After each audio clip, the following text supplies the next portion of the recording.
Vous savez, lorsqu'on dit, lorsque le bâtiment va, tout va. La situation du pays aujourd'hui, rien ne va. Si on analyse ponctuellement chaque profession a des problèmes.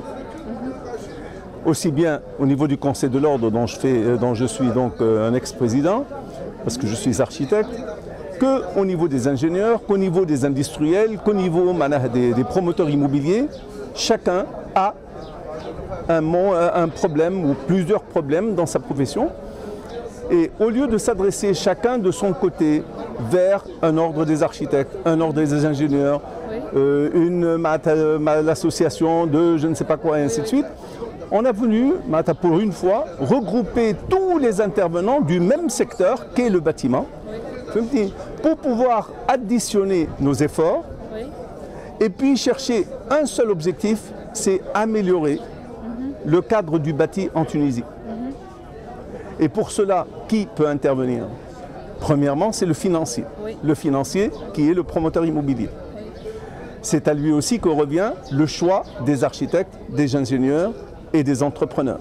Donc c'est pour ça que cette association s'appelle Association de la promotion immobilière et du bâtiment. Alors lorsqu'on s'associe, ça veut dire lorsqu'on se met tous ensemble autour de la même table et chacun va poser ses problèmes. D'un côté, on va additionner les efforts pour qu'on résolve les problèmes parce que les problèmes ne sont pas individuels, mais ce qui touche à l'architecte touche à l'ingénieur et vice-versa. Bon. Alors lorsqu'on se met autour d'une table, premièrement, on s'entraide et deuxièmement, on ne s'attaque pas. Sur notre secteur, il y a énormément de gaspillage d'argent. C'est pour ça qu'aujourd'hui, c'est de la folie, la croissance des prix. Or, nous savons qu'en addition les efforts de chacun d'entre nous, on va pouvoir aussi faire des efforts pour ramener les prix à leur juste valeur. Et certainement faire baisser les coûts de la construction. Très bien. Et là, il y a plusieurs possibilités aussi de baisser les prix. Bien sûr, le fait de baisser les prix n'est pas équivalent pour tous les secteurs. Le secteur des riches, par exemple, ou le secteur des bâtiments, haut de gamme et ainsi de suite.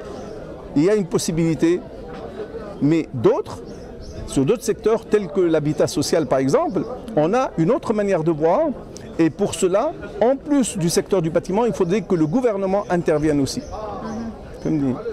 Voilà un petit peu en gros nos objectifs, améliorer la qualité, diminuer les prix et donc chercher à améliorer le cadre de vie.